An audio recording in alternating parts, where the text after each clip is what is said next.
level when life was demanding of you. The best and fastest of life are the things you've been through. Just a word of advice that I hope that you use. An open mind is a weapon, you were born with the tools. I'm trying to provide a message only few will receive. See, the problem isn't the problem, it's the way it's perceived. Is you lying in the soil or you climbing a tree? See, the bottom isn't the bottom cause there's roots underneath. You should listen to my music cause it's truth that I speak. I promise you got the keys, watch the heights that you reach. This is another APJ Foundation production.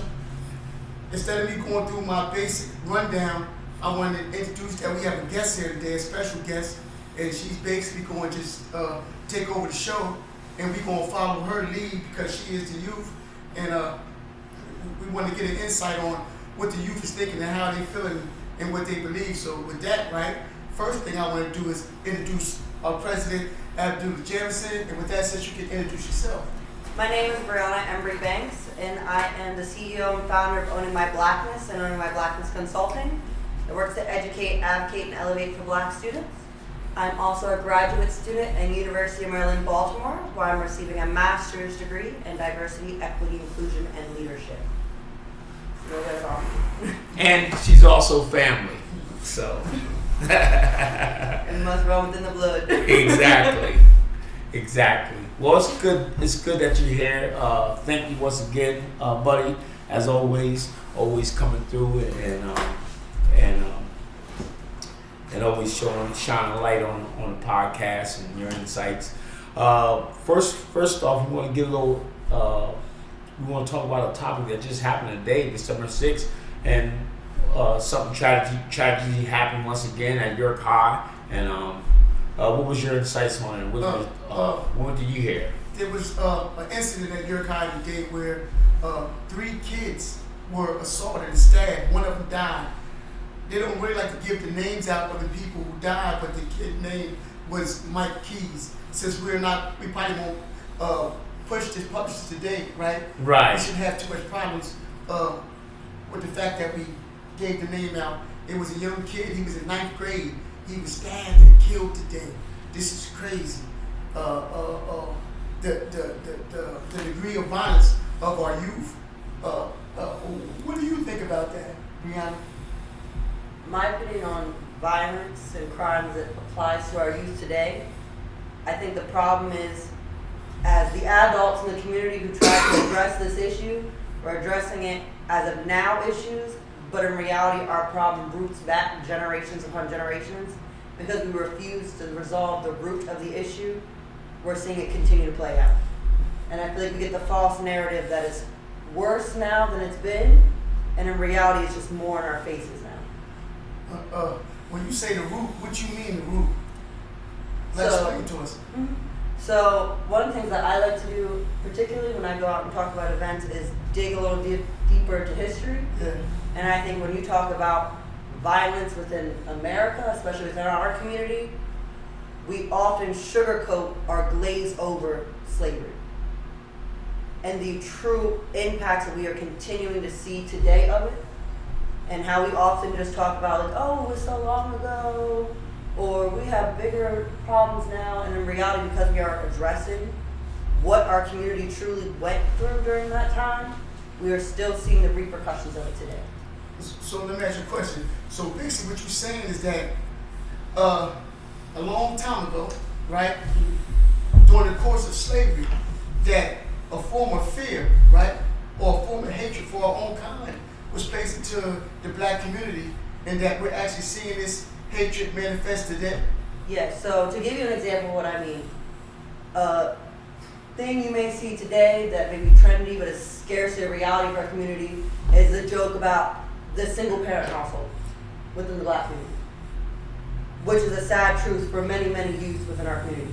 The ideals of it is that idea of a single parent household, or particularly what they talk about is the father being absent, goes all the way back to when we did have a solid household in slavery, and they would break apart the families because they didn't want the power dynamic of the love and the strength of a family. So they would sell off the fathers in particular in the slave families to make sure they could no longer have that family unit. And because we no longer talk about that today, we think it's a joke now as a trend, but it's not. Go ahead. It's one of the things I like about your opening in let's say, the motto of your specific program to educate, advocate, excuse me, I got a little small code, to educate, advocate, and elevate. The key to that is not in specifically identifying problems, but it's also to fight against these problems, right? And also to bring the people up from the problem. So it's based in, it's rooted in solutions. Yes. Not just identifying the problem, but bringing about the solutions to the problem. So this is one of the main things, because I've been studying your stuff over the Facebook. Once after you told me you was coming, I went to your stuff and started studying your stuff. And it's some real good material there, right? And the basic part that I like about it is it's actually problem solving. So let me ask you one more question. What do you think that we should do, and what should we take from past experiences, right, that we can mathematically implement in our present day and time? So in particular, not only do I focus a lot on history, Yeah. my sector is in education. And the reason I chose to focus on education, with the fact of my background in DEI, which is diversity, equity, inclusion, is because, again, this idea of the root. I feel like if you want to just look at today's problem, the one part in society we all start off at some way point is the education system. Before we branch off into the criminal justice system, healthcare, the workforce, whatever.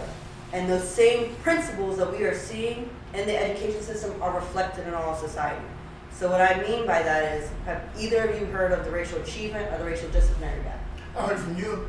I heard listen to your stuff. Yeah, so But I've been new about it, but I heard it from you. I used to propagate the fact that they was closing down schools and opening penitentiaries. I mean, like they would say, they would close the schools down saying that they had no funding for schools, but they would open penitentiaries at a rapid pace. You see what I'm saying? So I did know, I did know that aspect of it, but you begin to break down different statistics when I begin to view your page. So it's not something that I prior knew. I learned by studying you. appreciate that. So if anyone at home has no idea what I'm talking about, the racial achievement gap essentially looks at SAT scores, GPA, graduation rate, any way to measure achievement within education, and it breaks it down by race. When you look at these statistics, Black students in particular fall behind in every single category significantly. GPAs, SAT scores, graduation rates. On the other hand, the disciplinary gap looks at any disciplinary actions, detentions, suspensions, expulsions, and again breaks them down by race. And it also says that Black students significantly more than any other groups of students are more subjected to disciplinary actions. So now we break down, not just looking at the numbers, how did we get here? Because it's nothing to do that Black students are less intelligent or more ill-behaved than any other groups of students. Right. It comes back to things such as I said, effects of history that we don't address. So we go back to things in American history, like I said, slavery, that's not addressed. We move straight from slavery into things like Jim Crow laws. That's what into I was things just like gonna, segregation. I just was gonna say that, Jim Crow. Look, I just was gonna say that. Even Jim things Crow. like what we consider things that helped our community actually hurt us. So like Brown v. Board of Education, actually take a step back. Plessy versus Ferguson was a case that talked about separate but equal. So that means if you had your business or your school as a white person, I had mine as a Black person, we're equal. But in reality, what we saw is a different levels of, how do I say it, quality of these things. So although you had your school, I had significantly less resources in my school, less money. So our schools are not performing the same dynamics. So what Brown v. Board of Education did was, quote unquote, reverse Plessy versus Ferguson, which said that this idea of separate but equal is no longer a thing. So what we saw is, again, for this idea of opportunities and resources, as all of the students and their parents and the communities move these kids into the white schools. The repercussions of doing stuff like that is not only talked about the shutting down of a lot of minority heavily schools, but then also the community that works to keep this school alive, principals, teachers, janitors. They either A, lost a job or suffered a serious demotion just because laws change doesn't mean that mindsets change. So just like it's illegal to murder doesn't mean that murder doesn't still happen. So in that sense, if you were a principal at the all-Black school or the Muslim minority school, when you went to find a job in the white schools because your school shut down, you might be a janitor, despite being a principal at the last school. And these are repercussions we still see today, because when you think about when you were in school, How much better did you do in classes when you could relate to your teachers? When you could understand them, when you felt like they understood you, you could build that relationship, that rapport. And we also see a significant lack of minority staff within schools today. Let me ask you a question. Have you ever heard of a sister by the name of Michelle Alexander? I have not. She wrote the book called The New Jim Crow Laws. Have you read that? I have not read that, but I've heard of it. It's a real good piece. You have to read this piece where she began to express how the Jim Crow law has never been abandoned, like they're still in place today, but how they use it now. They use the criminal justice system to deny the people to vote, et cetera, right? But I go on and touch that. There's even a newer Jim Crow law, whereas it's not coming down so much to them using the criminal justice system. They basically reinterpreted reality today. Meaning, like, I remember, because I was a convict. I was in the penitentiary for the past 25 years. I just came home not too long ago. And I can remember when I was in jail and they said that they was going to upgrade us and they was going to put computers inside of the libraries. Everybody was so happy about these computers coming into the libraries. So once they put the computers in the libraries, I never used them. The reason why I didn't use them, right, because I didn't understand them. Once I learned how to use the computers and I began to go into the computers, Researching law. I began to research law. Hear me out. Most of the laws, the great fundamental laws, were no longer in there. You couldn't find the cases. So the point I'm trying to get across is sometimes they're redefining our reality, right, by just saying one thing but actually meaning another. Like, you can go on this computer and you would think you have all the information in the world, but when I would go to the regular library, inside the books, they have every case, Bruton, Brady, every single case. If you try to punch it up on a computer, they wouldn't have it in there. They're systematically and slowly removing the information through this internet. You grasp what I'm saying? So the internet is good for these purposes right here, but at the same time, when we become so dependent upon this internet, right, to provide us with our daily information, in all actuality, you know what it's being controlled. You know what I'm saying? It gets watered down. And it changed the definition. I had my wife had full cover insurance on the car. The car got stolen. They said we don't cover that. What is she going to do? How is she going to argue? You see what I'm saying? Yeah. There's so much stuff that's going on in our present day time that in all actuality we still in slavery.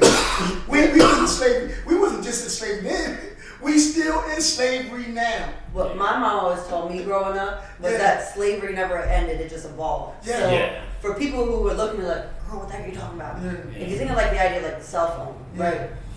The purpose of your phone is to be able to communicate. So when you go back and the phone was connected to the wall and you had little spin dials, it had the same purpose as it does now, but it looks different. That is the same idea with slavery. Slavery was a way to profit and to have control and power. Right. It may not look, you may not physically still see the chains and the whips, but that idea and that principle of power and control and economics still is very much alive today.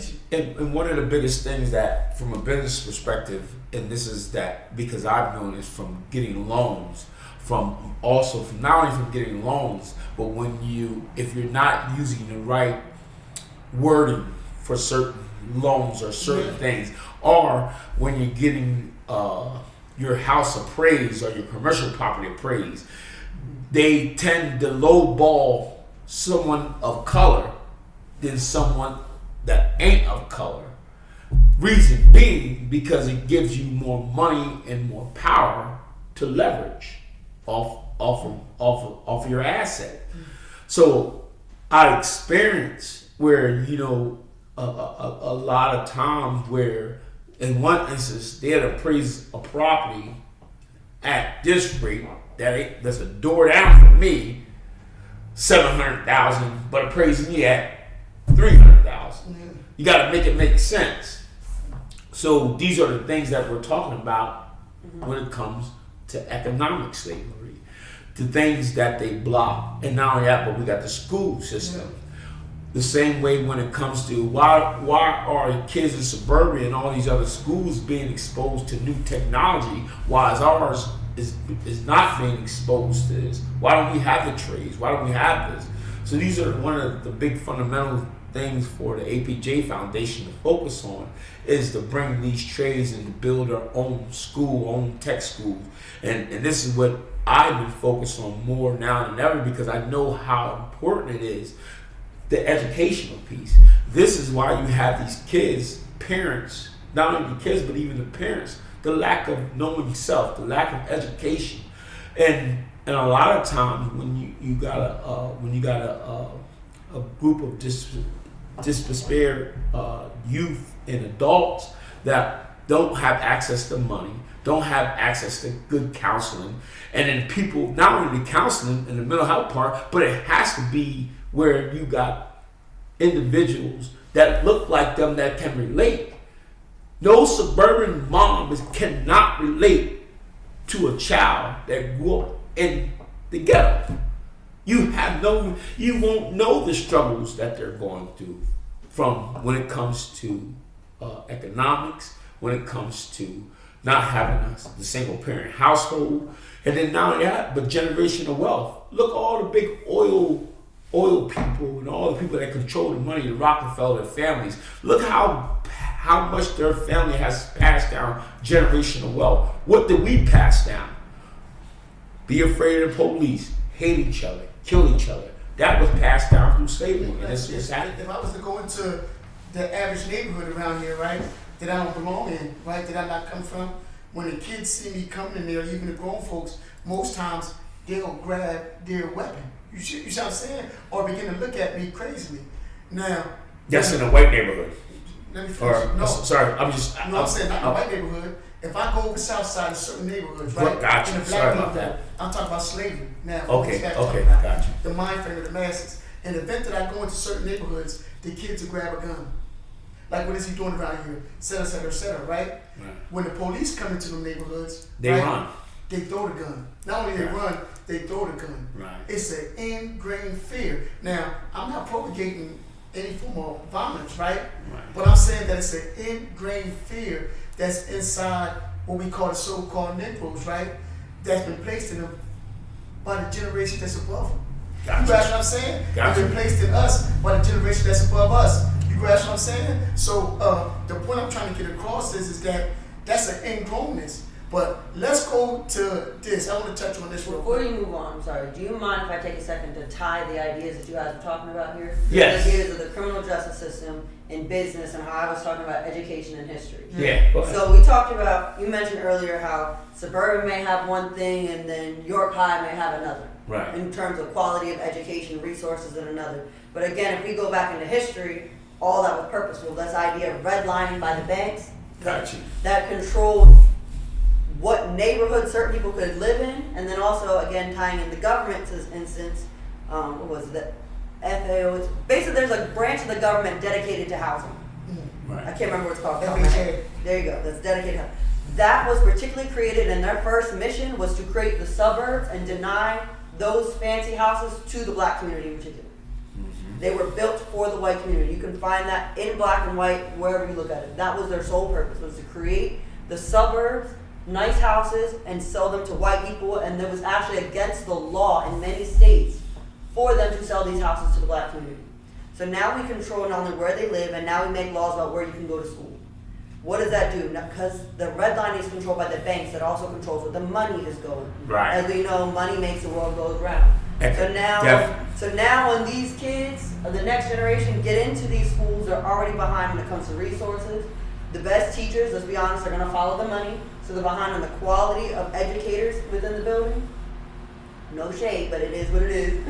And now when they get out into the world, again, I said these ideals that we see in school are reflected in the workforce, like things like I said, black students are behind in education and achievements. When you get into the workforce, black in particular are some of the lowest paid people across the board, no matter what industry, no matter what job, despite black women being one of the number one demographics education-wise. However, then we talk about the disciplinary actions that I said that they're more subjected than any other group to detentions, expulsions, whatever. When you look into how the law is written, I studied law for 4 years, criminal justice. When they figure out if you're innocent or guilty, it's absolutely little to do with if you actually committed the crime or not. The language they use is beyond a reasonable doubt.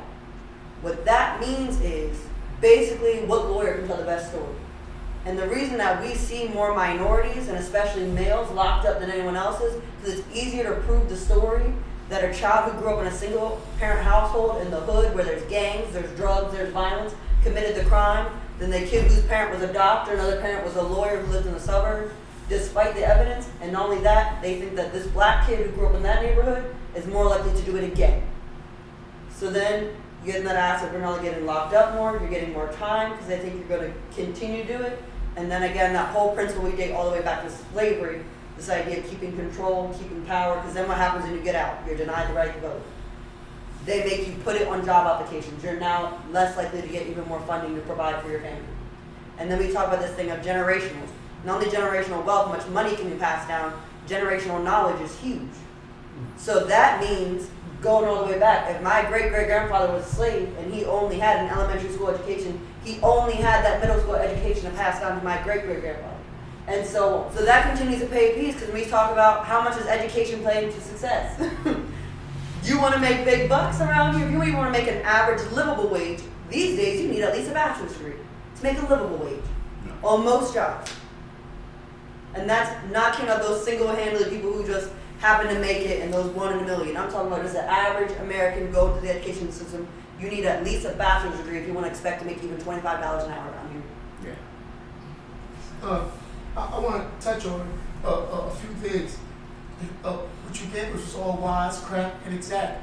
I think what I would like to add, though, right, is that I think nowadays, right, it's more of a economical thing. Yeah. Meaning that in our actuality, right, the people who run our country don't care what color you are. Hear me out for a second. All they care about is economics. Yeah. Now, if there's anybody gonna be pro-black, it's me. But what I'm trying to get across is that now it's economic. I remember one time, right, I brought a typewriter, right? And the people told me, we ain't giving you money and we ain't giving you a typewriter. I said, this is impossible. This is a few years ago, right, when typewriters were still famous. I said, this is impossible. You know what they told me? We're not giving it to you. So guess what I tried to do? I said, oh, y'all ain't gonna give it to me? I filed a private citizen criminal complaint. You know what they said? You can't do that. Because you was No, because there was nobody to press charges against. It was a corporation. Right. You grasp what I'm saying? Yeah. I tried to press the charges against the corporation. Yeah. And you can't do it against a corporation. Right. So the point I'm trying to get across is that they're doing stuff in the name of corporations, right? And there's nobody to be held accountable for what they're doing. And it comes down nowadays, right, to basically economics. If you lack the ability, as you're saying, sis, if you lack the ability in an education, right, to bring about the changes, right, in all actuality, they deny you everything. The reason why a lot of people are in jail now, or we don't have no criminal justice system, the main problem with our criminal justice system is that the public defense office is part of the criminal justice system. Yeah. I mean, like, a lot of people can't afford public defenders. A lot of people can't, love lawyers, so they get public defenders.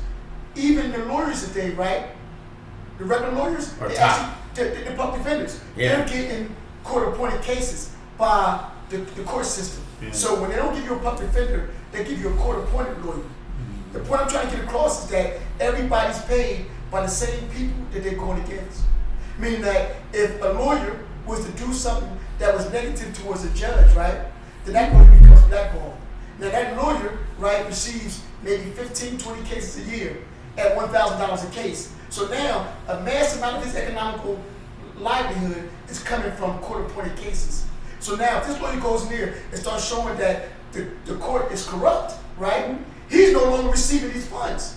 So the point I'm trying to get across is that the people who's being paid to represent us, right, are working for the people, the state, the Commonwealth. The Commonwealth is paying them. So if the Commonwealth is paying them, why would they fight so hard against the Commonwealth? You guys know what I'm saying? Yeah. So one of the main reasons why we have a messed up judicial system, right, a justice system, is because the people who are paid to represent the mass amount of the public are paid by the state.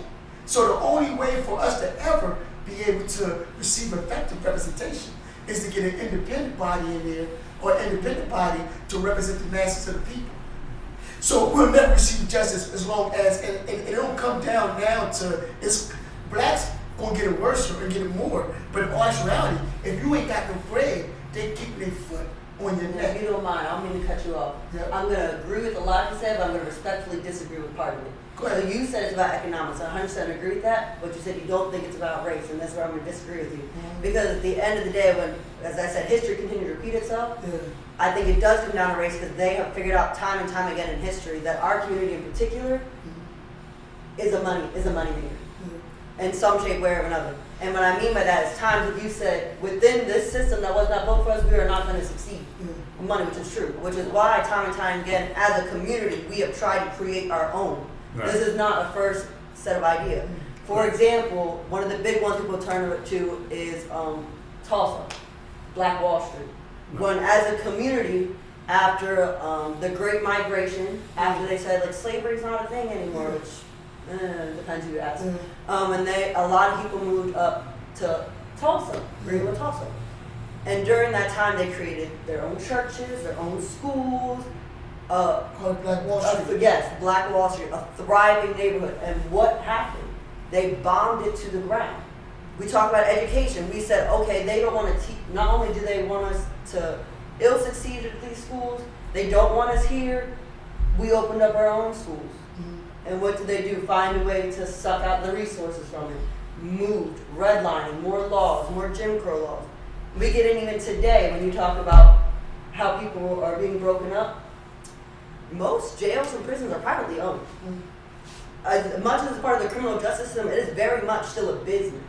Just not Pennsylvania. And they are still making tons of money in the aspect of prisons off of the free labor of black people. That has never ended.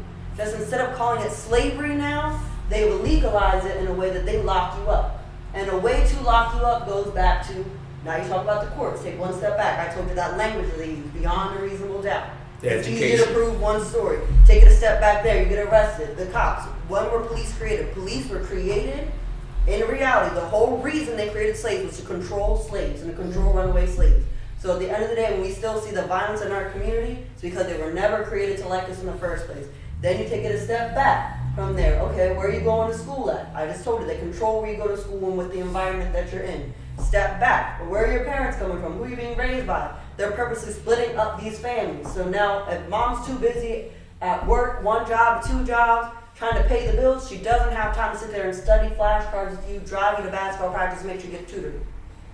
Which then continues this idea of a whole societal framework that denies success and continues to benefit economically off of our downfalls. Okay, Go ahead. No, go. And then not only that, when it comes to, if you look at there in the city, you see all these pop-up shops, smoke and go and the gambling and the alcohol, the beer stores and all that. You see that at abundance in the black community. So it is a target, systematic design. I'm with you. So you know, and that's one of the things that how I think that's what you was referring to, is the fact that it is being targeted for the poor and brown. You know, I'm with you on that. Like I said, if anybody's pro-black, it's yeah, and I agree with you. But hear me out. Yeah. Now, have you ever heard? You know what a caste is? A caste is like they have a caste system. A caste system is like degrees of people. Like you have the poor, the rich, middle class. They call them castes. Okay. Right. So, and one of the main reasons why they literally started slavery in the beginning is because of the caste system. Meaning you had so many poor whites, right? That they was actually treated as like slaves, right? That they said that they have to separate the poor whites from the blacks, right? By making the black slaves and telling them they something special. Neither here nor there. I just need you to understand that a caste system is a degree, a level of people inside of the community. It's an economical basis. When I was young, for the records, you should look up, you ever hear of West Ogon? No. West Ogon, right, is a place in Philadelphia This just recently, they just bombed it. Mayor Wilson Goodson, right? They still bombing black communities. They went over there. It's a members called the Move members. Look up the Move members. They flew over their building and burnt the whole block down. Dropped a bomb on it. A black mayor dropped a bomb on the city, on a block, and burnt the whole block down. Killed kids and everything. This has happened like in '86. They still bombing. I think I understand what you're saying with the cast. But hear me out. You didn't finish. Okay. No, I'm sorry. Go ahead. Now, the point I'm trying to get across is that I have a daughter, right? She lives in Philadelphia. So recently I went to Philadelphia to visit my daughter, and I was in West Philadelphia where they dropped these bombs at. And I was dealing with some friends down there, right? And when I was dealing with the friends down there, I seen a few white people running across the street. I said, yo, what the heck? The white people over there. They said, yeah, they all over the place now. Excuse me, they all over the place now. I said, what? They said, yeah, they said, they're everywhere. When we was growing up at Parkway, can you remember a white family inside Parkway? Think about it. Well, yeah, it was some, Who? not too many. Who? Ryan and I think you're making them names up. no. I was about my I'm going with you. Yeah. But what I'm trying to get across is that Right. everything now, I don't care where you go, is semi-integrated. Right. So when you say our communities, right? Let's say today, the incident that happened inside of your car, right? Your car is not a black school, even though it's predominantly populated by black and Hispanic students, right? It's not a black school. I'm telling you that the people who run this country, which is corporations, right? Right. They don't care who you are, right? Right. And one of the things I'm saying about your program, right, is problem solving. You see what I'm saying? Yeah. Because the thing is that That's what we're here to do. we're here to solve problems, right? So in order to solve problems, we have to have teaching, right, and leading takes technique, right? And we have to have the ability to communicate our ideals to a mass of people. And this is what we're trying to do. Right. Perfect our communication. Communication is passing the ideals from one point to the next, Right. So the point that I'm trying to get across is that our goal and objective is to win.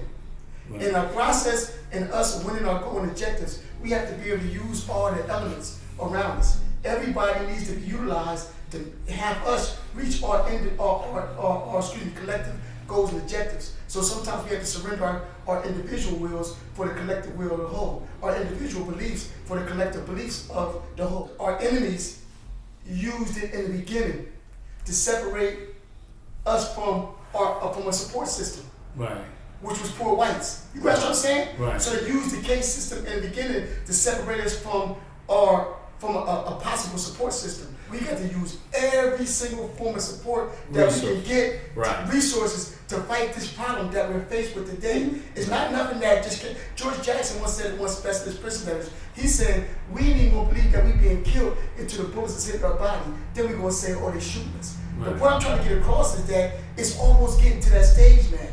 It's almost at that stage now where we have no constitutional rights. They're actually trying to take away the guns right now. You don't have a right to bear habeas corpus no more. You think you have freedom of speech, but trying to say something negative about certain races over there now. You grasp what I'm saying? I ain't gonna say the word because they might find a way to sanction me. So the point I'm trying to get across is that all freedoms and liberties is being taken, and we still allow them to divide and conquer us. I'm just trying to say that we, in the process of it's good to identify the problem, identify where we have the hatred of self.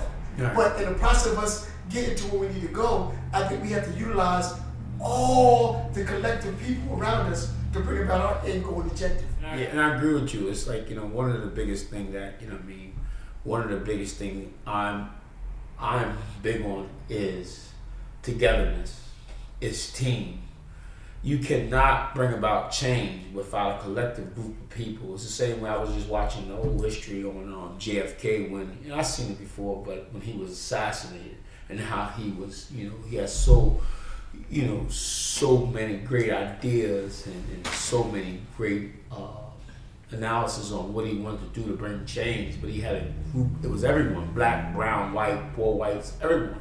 Even wealthy whites, so those that wanted to change, and I think one of the biggest thing, and not to undermine, what your knowledge and your information just as well as yours, you are both absolutely right. So many fashion because it's like, how do you tackle this monster? Yeah, and it's like, you know what I mean, because we're all catching it, but we all got great ideas. And one of the biggest things, you know, my focus too, even with this podcast, and we of us as the key thing you said was solutions. How do we come up with solutions, and how do we sit at the table with the people, those that are in power and position to bring about change? Because like you said, it all boils down to economics. But if you build an inner city of people where you collectively individuals that can.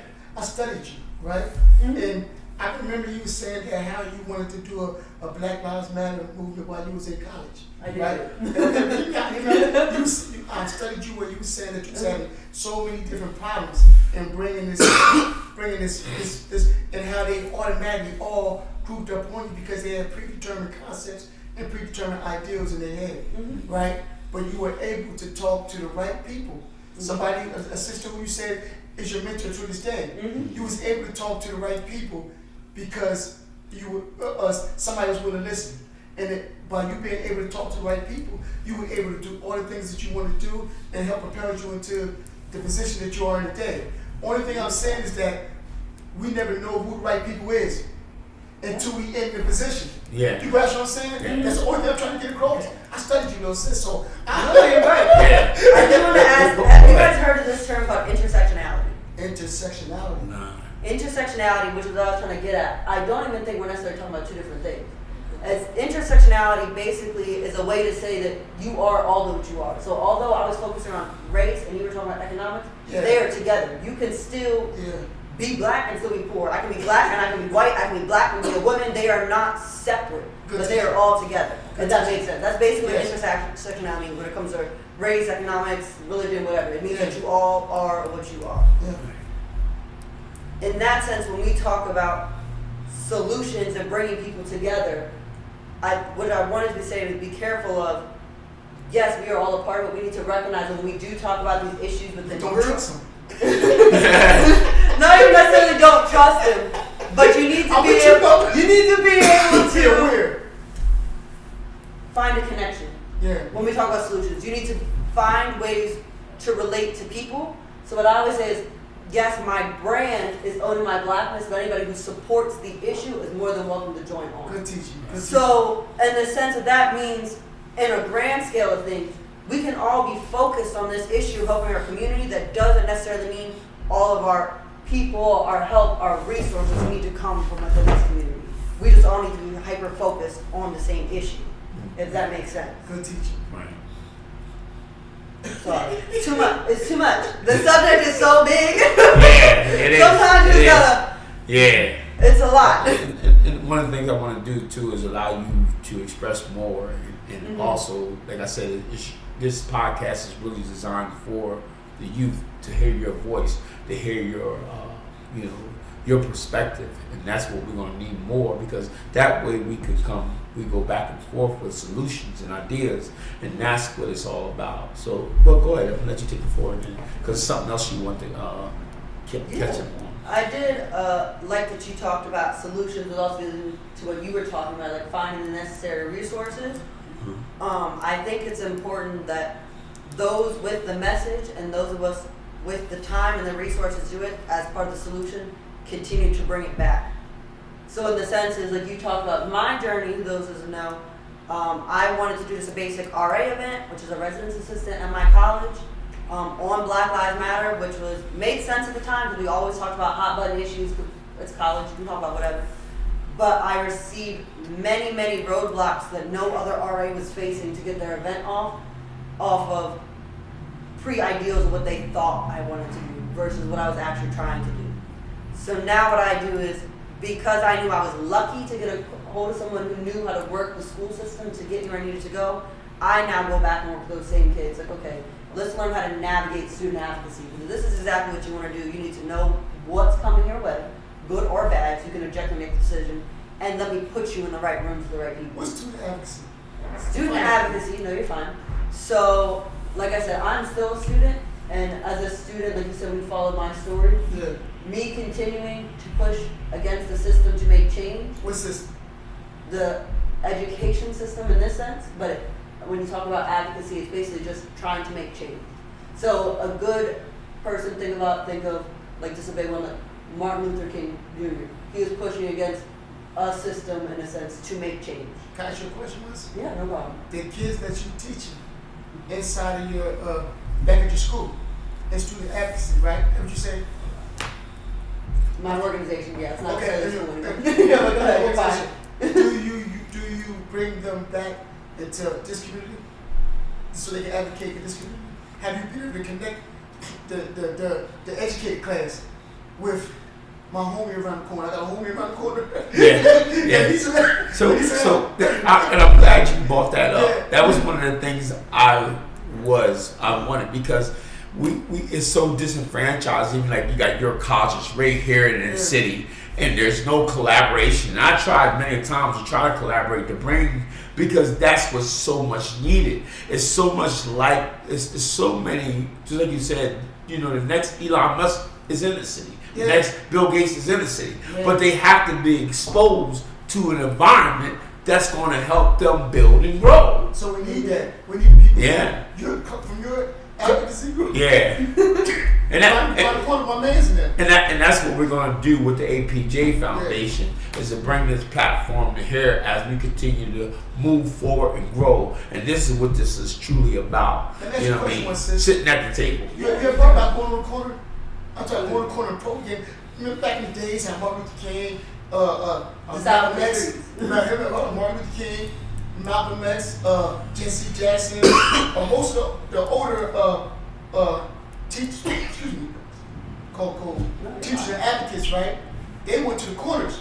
Yeah. They went right on the corners, and they began to teach on the corners and pass out information because they wanted to get back to the people. Can you imagine just taking you? It'd be an educational experience, not just for you. I mean, for the people, for the kids in your class, but the people in the corners, just the people who are out inside the streets. All you gotta do is call me up. Good brother Basil, come on down here. We gonna go advocate the street. I'll make sure I got some people down there, and I'll make sure you be cool, and you can advocate all you want to. Right. The point I'm trying to say is that sometimes it's good to take the people inside of the college, because you guys have the education. You're educated. You're thoroughly educated. You have the ability to reach any goals and objectives that you want to reach. What we're saying here is that our solution is you.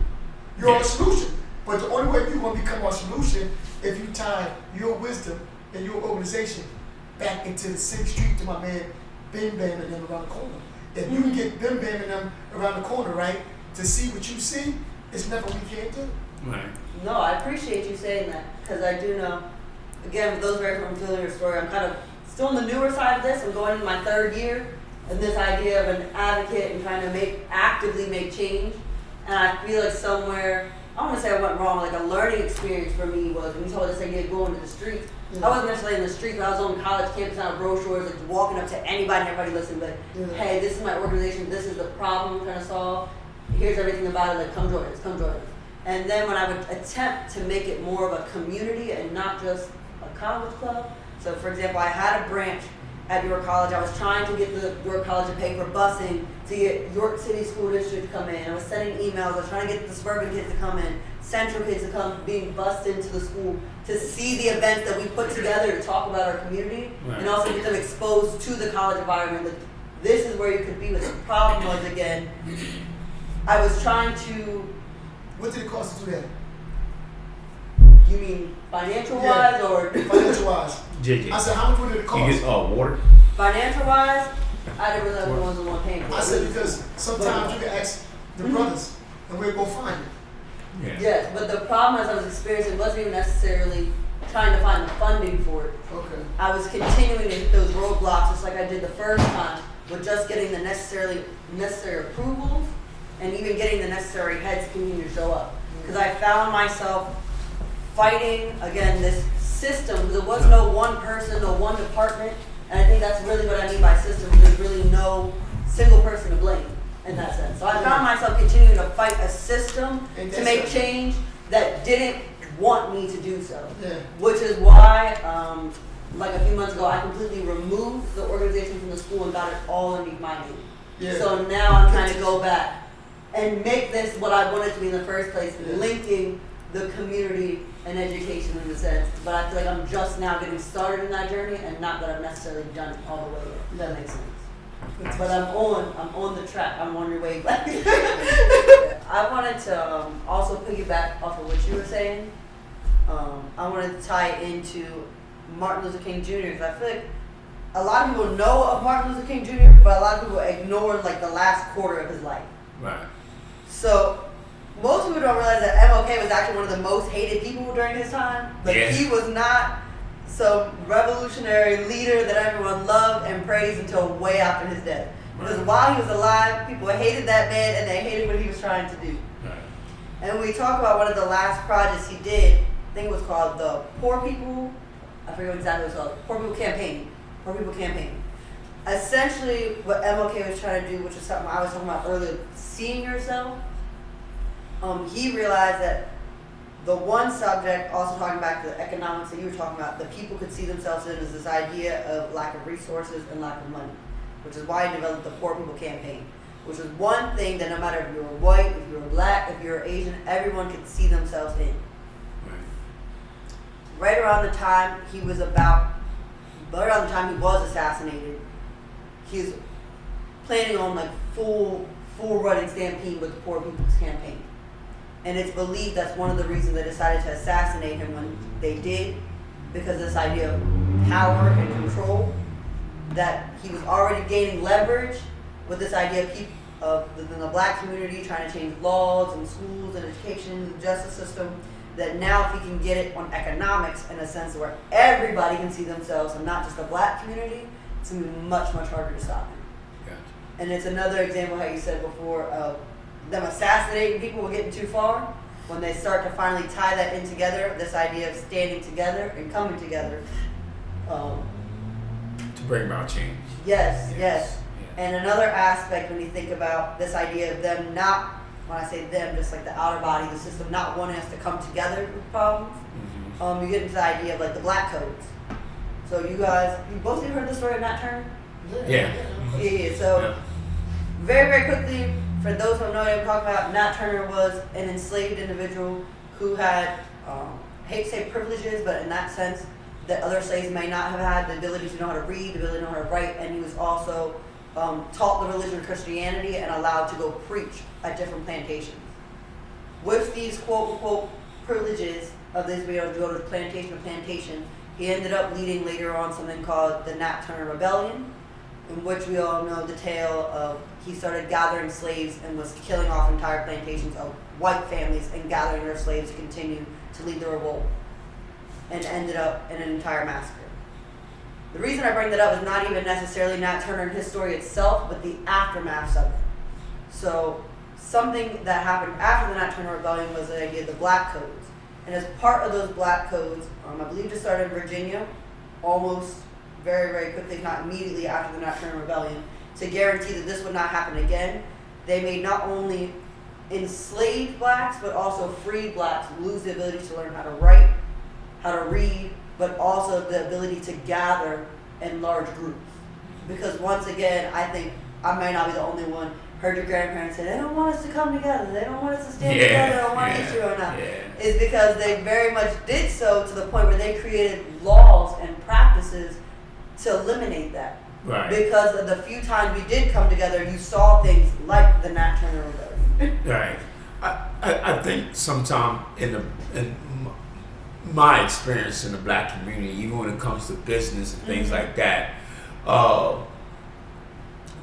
and I was just listening to the radio station, the Breakfast Club. I kind of listen to that every day. And listen to Charlamagne the God and this and that. Excuse me. One of the things that we as black folks, and I would say, like, as far as in the inner city, and us that have business, things like that, it's like we can't make mistakes. And if we do make mistake, it's like, that one mistake is supposed to just stop you from doing business with the person, or no, we can make mistakes. It's okay. But sometimes we hold each other to such a high standard where, you know, we're just trying to get ahead. We're fighting things that we're fighting through. And sometimes a lot of us don't never put ourselves in the next person's shoes. And we're always just being very judgmental and hypocritical of each other. And I think it's one of the things that we have to understand. We're only human, no matter whether you black, brown, you know, whatever. But, you know, the thing I look at the most is that, you know, when you got individuals like us that's, you know, trying to bring change and however we're trying to do it, to give us the benefit of the doubt. Like, you know, we're not going to do everything perfect. We're going to make mistakes. But one of the things about it is that the biggest thing that I would like to see more than anything is to respect each other's opinion and value. You know what I mean? Everybody's not going to see the same. You know, you're going to look at a picture and not you're going to see the same image. You're going to take different things. But at the same time, our goals and objectives are almost all the same. We want, you know, good family, good economics. You know what I mean? Whether you're white, black, brown, or whatever. You know. So the thing about it is trying to really come together and help one another in achieving everyone's goals and working together. So, you know. Touching on what the little sister touched on, when you look at, I'm gonna say society, our enemy, right? Everything they do is united. Right. The United States of America, the European Union, the UN, you see what I'm saying? The United Arab Emirates, right? Everything they do is united. When you look at the business world today, they call corporations, they call organizations, right? Right. When they corporate or they organize, right, they call corporations. When we do it, they call it RICO. They call it organized crime. They call it disrupting the orderly running of a certain society, a school campus, et cetera. Anytime we come together with any kind of ideals and solutions, right, to bring about a change for us or to bring economics together for us, they begin to section saying we ain't licensed for this or we should have did this and then make it into a RICO. But when they do it, they call it corporations. Or not only that, but put barriers when it comes to, you know, I mean, it's just so, and like you said, it always boils down to economics, always boils down to money. I mean, you know, you look at certain organizations, even certain nonprofits and things like that, you know, you need staff. So what comes with staff? Money. To order to pay people. So how can you build anything if you don't have the staff or the people? You gotta, you know, and that's just like in business. You know, you got. I'll give you a prime example. You look at some of the. They'll say like, you know, when they're building. I mean, Hancock, because I deal with tires and Hancock. They built a plant in Tennessee. 2013. They started the plant. They spent about, I want to say, close to $1 billion, if I'm not mistaken. I forget the number. The numbers are astronomical. They built a huge manufacturing plant to build tires. They started in 2000. Ending production wasn't going to be until 2018. Now we're in 2020. So what I'm just saying is that, but it took money prior to that before they even start building, bringing back in revenue. You know what it started so, go ahead. Idea, right? Exactly. That's the same thing. We got a lot of people in there in the city and things like this that have the great ideas, just like you. But it all boils down to: can we get access to the funding to support it? Can we get the right people to help us? And this is what we have been faced because they feel as though, as you say, oh, you're not educated enough. You didn't write the sentence right. You know, what the heck does that have to do with anything when you can have an elaborate business plan and the business still fail? Give you a prime example. With the Toys R Us, Radio Shack, Circus City, they didn't see Sam Walton coming. They didn't see Amazon coming, did they? That's right. And where they at now? A thing of the past. J.C. Penney, all these corporations. So, and I say that to say that because it doesn't matter how well your business plan or how elaborate, it has nothing to do with how well somebody's going to execute. And that's the biggest thing when I look at us as in the inner city and young and black and brown. We are resilient, smart individuals, but a lot of us haven't had the opportunity to bring forth the talent and the resources to manifest what we want to accomplish and do. So you say we should pour education, resources, and qualifications to build a better future for self and kind? Yes, sir. I wanted to touch on basically the ideas that both of you are talking about, but I'm thinking for our young listeners at home, I think it's important for them to realize that these aren't just like old stories of the past. So I want to take a moment to tell my story because I think it applies to both of you were talking about, like the idea of barriers, economics, wanting to come together, and what that means. Right. So for those who don't know, I like to entitle this story, I Never Said It Was a Protest. This is a quick way to sum it up. So like I said, I was an RA on campus during my bachelor's program. I was a junior in college at the time. Just to let y'all know, I just graduated in 2022. So this got to be like 2020 because we just came back from the lockdown pandemic. Right. So at the time when I get to campus, because I'm a residence assistant, I get to campus maybe like 2 weeks before everyone else does. They sit us all down and they, usually during this time, we plan out all of our events, or at least the first few that we're going to have that school year. Because I said it's part of our job to plan events for the kids on campus. Great. So I laid out this idea for an event that talks about the Black Lives Matter movement, because from looking online, it was a very, very hot topic on campus that was not being addressed. So me being the ballsy kid that I was, like, I'll talk about it. Great. Except for when they sat us down to start planning out our events, my boss, supervisor, we were going to call at the time, sat us all down and said no in-person events because of COVID. Door-to-door goodie bags or just Zoom. Mm-hmm. That's it. That's all you can do.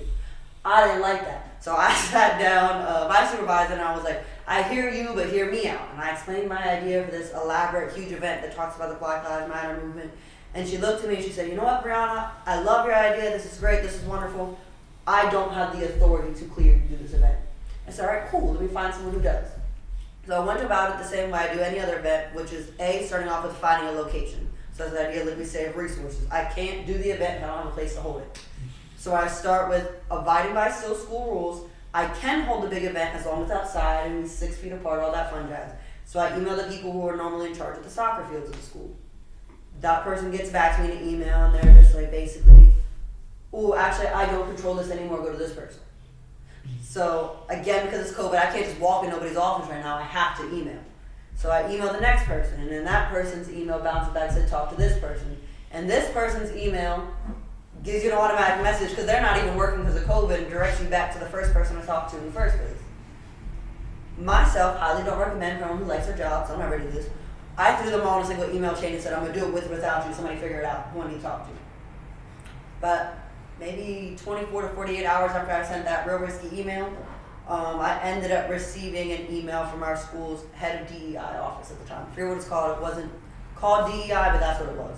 So she's like, hey, Briaunna, will you come in and have a meeting with me? Cool. I come in, she sits me down, she goes, so Briaunna, tell me why you want to do a protest. I look around and said, what protest? I don't want to do a protest. I'm trying to do my RA event. Y'all pay me to do this event. What are you talking about? And she said, well, the reason you can't get anything to even get this event off its feet done is because there's a rumor between the staff that you want to do a protest, and they sat me here to shut you down. I said, oh, well, that's nice. So, like as you probably heard from watching my story, luckily for me, she is still my mentor to this day, and she didn't necessarily shut me down. She put me in the right spaces with the right people, set up getting that event approved.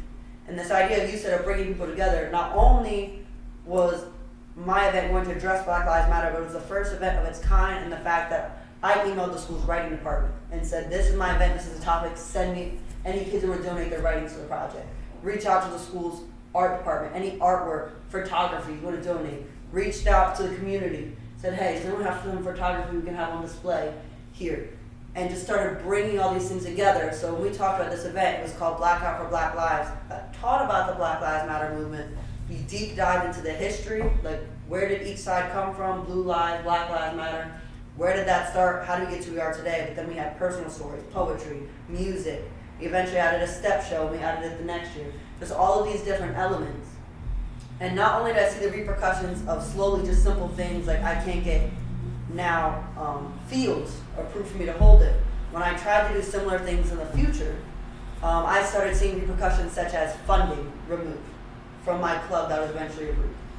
I started seeing things like oh, I know we said we were going to fly you out and fully pay for you to go to this national conference you're accepted to speak at, but now because of COVID, we're not going to do that. It eventually led the whole way up where they were questioning my safety in the classroom. And teachers actively changing my grades because of comments I was making inside and outside of the classroom. So we talk about these repercussions of not only bringing people together, but also barriers that continue to be set that makes it difficult to get resources together. At the end of the day, I can't host any of these community or college events if I don't have a field. If I don't have the school's funding that is paying for me to buy the materials that I need. If I don't have the students of the school to help me bring all my ideas to life.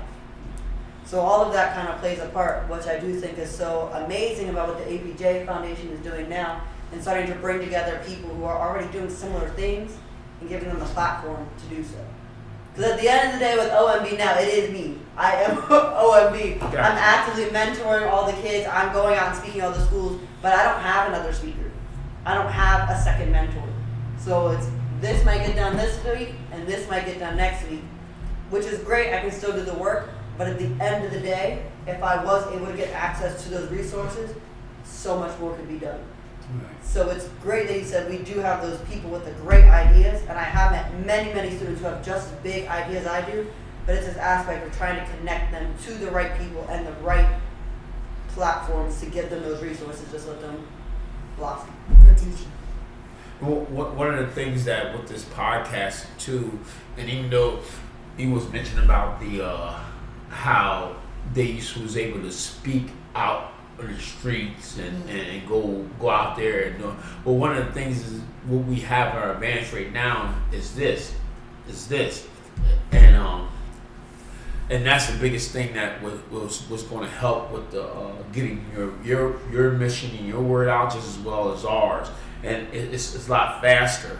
And this is how we can reach more people is by this podcast in so many different ways. So this is, and as we continue to produce and keep moving forward, let's keep in mind that this is how a lot of the youth communicate. It's through the phone, through social media, not only that, but even in learning. So, but our thing is making, good content, articulating ourselves well, and also getting the resources that we putting our message in front of the right people, and this is how we do it. So I think sometimes like when things that you're experiencing, the roadblocks, even though I'll give you a prime example. It's like so many doors was closing in front of me, and I didn't know how I was going to get a loan, how I was going to purchase my first property, how I was going to tear down my one building that I tore down. But those roadblocks are there for a reason at times, and sometimes you gotta look at it, even though it didn't happen then, that it's not going to happen. So sometimes you gotta keep your eyes on the prize. And the biggest thing now, what we can utilize so much now, is this podcast and your content from Facebook and things like that. Constantly keep sharing, and also we want everyone that's viewing the APJ and Briaunna and Goo from the boxing, from everything, to constantly keep sharing our content to get us out there so we can get our word and our voice being heard. And like I said, this is the voice. This podcast is for the youth. We want to know what you're going through, what's your perspective, and what are the roadblocks and the barriers that you face that we can help and collaborate together to help you propel forward. You got anything, buddy? No. Okay. It's beautiful. Yeah. Everything's beautiful. Yeah. So I enjoyed this. Yeah, and like I said, we just one of the things I like to try to get back on is that we speak about this young man that lost his life, and definitely want to like everyone to give a moment of silence for him and his family, because I experienced that loss with losing my son, and I can only imagine that parent getting that phone call from this morning to this afternoon. Yeah. But your kids passed That away. your kid's no longer, He went to school this morning. Yeah, exactly. He's never come home again. Exactly. And not only that, but what's going through the parents' mind, the last conversation they had, and his friends and things like that. So, but one of the things that I would like to say, and to the youth, and to my condolences to the family, but also to feel the hurt and the pain that they're going through, to think about it, and not to react in a I know the anger is there and the frustration is there, but also look at how can we come up with solutions to prevent this from happening once again, and how can that from the initial start of the whole incident, how could they handle themselves different? Because these incidents they're going to occur. It's it's just human nature, human behavior, as when you're dealing with people that's frustrated and hurt people. So we want to what would your thoughts be to those young men friends, and what would you say, because we've been down that line, like how can before, so they don't go out there and repeat it. What would you think to say? Truthfully? Yeah, truthfully. I'm lost. You were lost. I'm lost. This level of violence amongst kids, right? Yeah. I can't understand it. Yeah, right. And I'm trying to learn now, right? Right. But for me to make some fine, fancy words or fandangle something, no, I'm lost.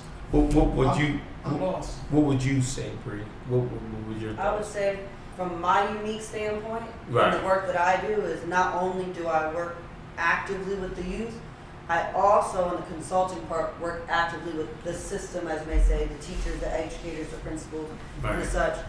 And I think you're not going to be able to get through all the way to the youth and the way that you're saying, like the same fancy words, because the circle around them is not necessarily giving them the right tools to choose another way. Gotcha. What I mean by that is the kids that we are talking about are surrounded by nothing but violence. So that is how they think to solve their problems. Right. And until we give the youth the tools on how to handle their emotions and have that emotional control, that emotional maturity, we're not going to see any difference. So when I think of, like I said, I always think of not only solving the problems but solutions. I feel like another thing that needs to be a vocal point within this community is giving the youth those tools. We need to have a way to not only deal with mental health that we all talk about, Yeah. but also not only do we, as we say, like diagnose the problem, but how do we give them what they need so when they do have these parts, like as they say, we're beefing, Right. real quick, how do I handle that without balling up my fist or taking out a weapon? Right. Let me ask something. The word justice, right? Justice means, the definition of justice is one's reward or penalty for their actions and deeds. A person's justice is one's reward or penalty for their actions and deeds. Right. When we look at this society, right, Right. and we see the youth of this society, it's justice. What I mean is that the society has made a society, right, of violence. Everything they do and everything they propagate, right, is sex, money, and murder. You see what I'm saying? Yeah. Now, the children from inside the environment is feeding on the children inside the environment. Yeah. There's no education. There's chaos. There's no economics. There's no hope in all actuality. We're trying to give hope. We're trying to give a vision. But in all actuality, justice is one reward or penalty for their actions and deeds. And in all actuality, this is justice being wolfed upon this society because the society has abandoned the youth. Yeah. The society has, and the people who actually run the society has abandoned the society, the people inside of it. Right. All they want you for is your energy. Yeah. They want your energy. They want you to go work every day and make them rich. You go to work. They used to call it slavery. They used to say they put you in a shack. Now they call it a house. They gave you rags. Now they call them Levi's. But it ain't the exact same house that the master get. It ain't the same clothes that the master get. They call it Levi's, but it's still rags. Yeah. It's bad material. They call it class grade A meat, but actuality is slop. Yeah. So actuality, going back to what you was originally saying, is still in a form of slavery. But the point I'm trying to get across is that the justice of it is that the society is eating itself. And in scripture they say, in the end, the people stood on the shores and they cried because they couldn't sell no more oil there. And they couldn't make no more money in Great Babylon because Babylon had ate herself and she had died. In actuality, she's eating herself right now and she's dying. And we're trying our best here, right, to make sure that we don't die with her. Yeah. No, Yeah. I completely agree with everything you're saying. I think also a good point to note is, because I feel like almost like in this in-between generation, like I'm not exactly like youth, but I'm also not the adults yet. Yeah. And I feel like what I kind of often hear as a middleman is adults being like, oh, I'm so confused, I don't understand why they're doing this, why they're doing that, the drugs, the alcohol, all this cussing. And in reality, it's just a mirror. I feel like what we often don't take into account is that self-accountability, that the youth are very much like sponges, and they are picking up what we make socially acceptable. Right.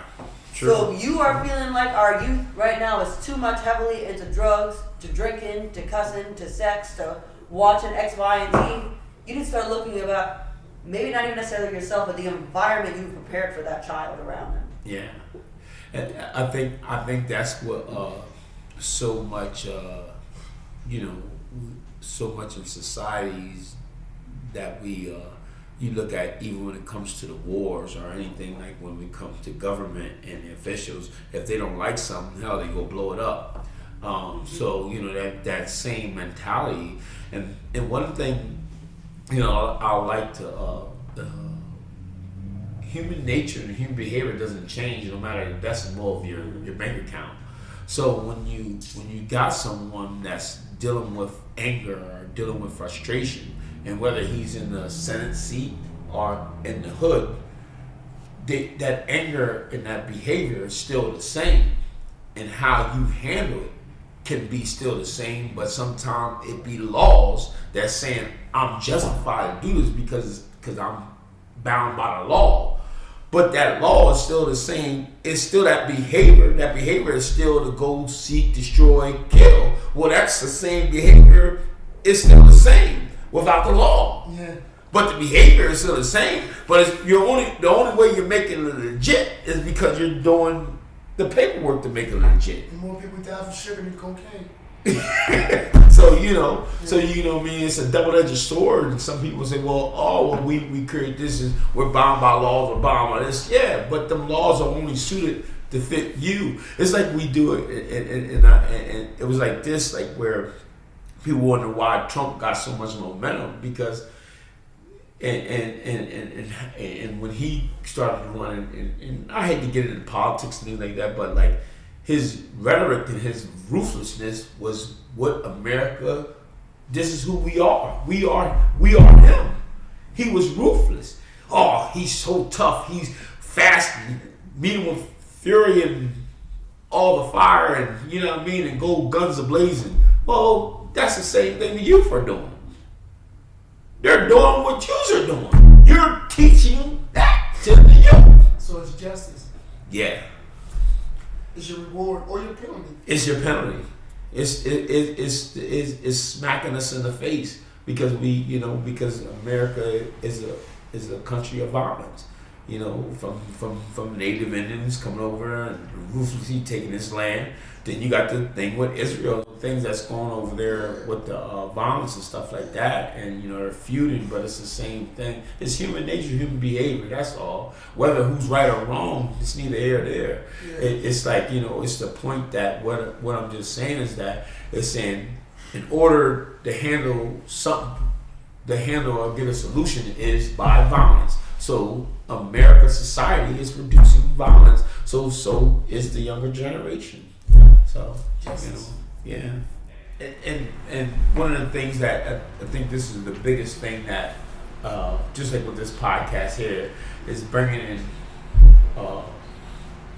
like Briaunna to come in and make this connection to where we do have the youth and we do have the pipeline to the inner city youth to bring them in because one of the biggest things that like our advocate is that when we change our way of thinking, we change our way of living, and this is how. But it has to start with us giving them the ideas, the knowledge, the information, and also as me and Goo, we come from a background that was problematic, and we overcame that.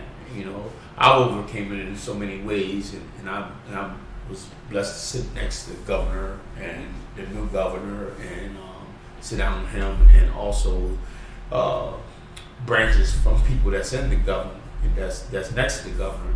But that came from my business aspect, and not only that, but also my passion now, being the loss of my son, to help these young men from stopping to think the mindset that they're, because they're actually, in reality, I think sometimes they think they're playing a video game, where they think they can press the reset button, where it's basically called ox. Ox is something crazy. This ain't Ghost Recon or whatever that is. You can't reset, someone that's taking a bullet to the head and losing their life. There's no reset button with that, and that's what happened with my son. But at the same time, my whole goal and objective now is to reach them youth. You reach the ones prior to them even going that route. But the key thing is going to be information, knowledge, resources, and giving them the skills and developing them, from going down that route. So it's going to take time, but it's going to take a lot of work. But at the same time, it can be done. And this is how we're going to start about doing it. Crossing that bridge between the educated and the uneducated, because we have to get those youth educated and focus on the economic piece too as well. So, did you study Angela Davis? Heard, studied them. Okay, it's a good history to study, because you guys walk in similar the same path. Yeah. So it would be good to sometimes study those specific individuals, right? Mm-hmm. And move them. Like I said, it's the lady Michelle Alexander. You have to get her book, right? Because when you read this, I can imagine what you're going to do with it. It's called the New Jim Crow Law. Yeah. So you got a part 1 and a part 2. Once you get that, I can imagine what you're going to do with it. So it's a lot of other females, older ones, right, who walk the same path that you walking now, right? But they've been doing it a little longer and experienced it a little more, right? And there's no need for you to go through all those things. You can just learn these experiences, take a few shortcuts, and help us. Cause we tore up, excuse my voice, I got a cold. I'm hoping you can clear this cold thing up. Why is she the only one not sick? Why is everybody sick but her? You must be living good, sis. Yeah. Listen. Yeah. Anyway, right? We need help. You see what I'm saying? We need help. Me and Abdul already messed up. He trying to fix it now.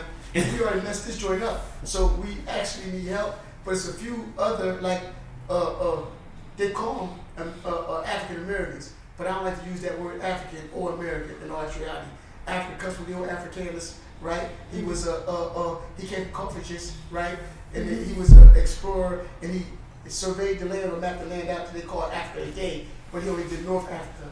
But they still tried to call the continent Africa. It was really Aquabulan before them, but they tried to call it the continent Africa after this man. But he was black, but he worked for Europeans. Neither here nor there. I think that when you use the word Africa or African, right, in all actuality, you still call yourself nigger, because you're not identifying with your actual homeland. You're still identifying with another man's name.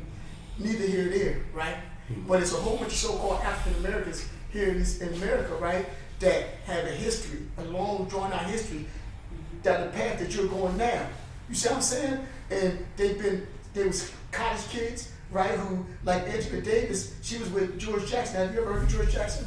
George and Jonathan Jackson? Okay, they were Saw That brothers. You have to look these names, when you watch this tape, the names that I'm giving you, right, just punch them up one time and listen and watch these histories. The histories of these people is astronomical. You see what I'm saying? And you will see that they see the exact same thing that you said, that you see. They have the exact same views that you see. They're more hard saying it's more, their plan was more of being all black, right? than anything else, right? Then you're being now, and once you read these histories, it'll give you so many different little hooks and things that you can actually use to bring about the goals and objectives that you got, because if you don't do it, we in trouble. No, I appreciate that. And I guess my final point as we're wrapping up.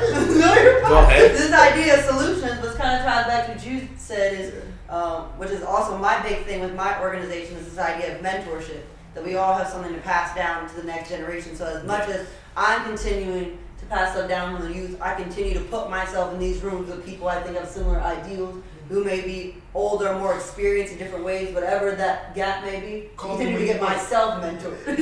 You know what I mean? And call me when you want. Yeah. So when we talk about solutions, everyone who watches what you can do, like I said, find someone that you can look up to who's already at where you want to be or working towards it, and work with them. And the other side, if you do, and this idea of the system, whether it's an education or a business,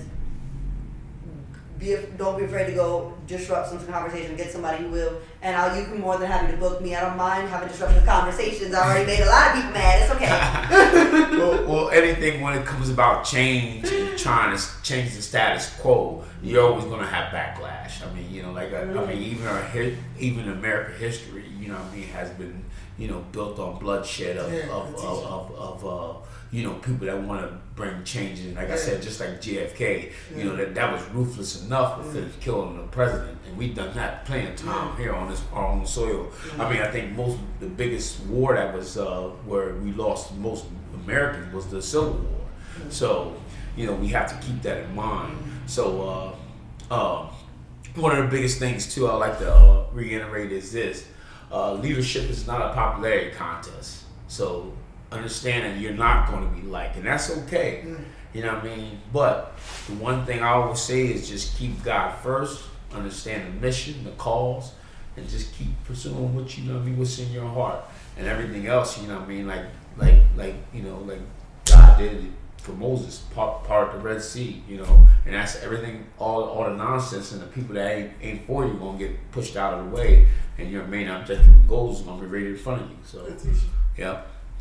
But what I like to do is just end once again. As I'll let Buddy end with a message, as we always do, and then it'll come back to me. Yeah, we'd like to thank you guys for tuning in, and we told you we're going to keep just pulling them up, man. And plugging at this thing. Keep plugging at it. Until we get until we actually get it the way we want it, until we snap it in. Yeah. So we appreciate y'all for tuning in, and we actually continue to tune in, and I want to thank the little sister for coming in. Yeah, I want to thank you too, Bree. You know, family. We appreciate you. And we want you to come back and bring some of them people you got with you. Yeah. Right? Sometimes, so we can have a little discussion. I'd like for you to read some of them people, right? I'd like for you guys out there to read about the people that I named too. Add John Brown in there. Yeah. Abdul, we'd like to close out, and this is the APJ Foundation, and keep tuning in. Bro. Yeah, one of the things, like I always say, definitely keep in tune. We'll start posting books that we recommend for reading from your perspective, even our guests as we gonna come in. And I know Bree's gonna come back and start hosting this as well. One of the things we want to keep in tune too, even though we may not be as professional as we want to be right now, but we're working on getting more equipment and sound equipment and things like that. That's coming soon. And as always, when you change your way of thinking, you'll change your way of living. And that's peace and love. Okay. ABJ. We get it.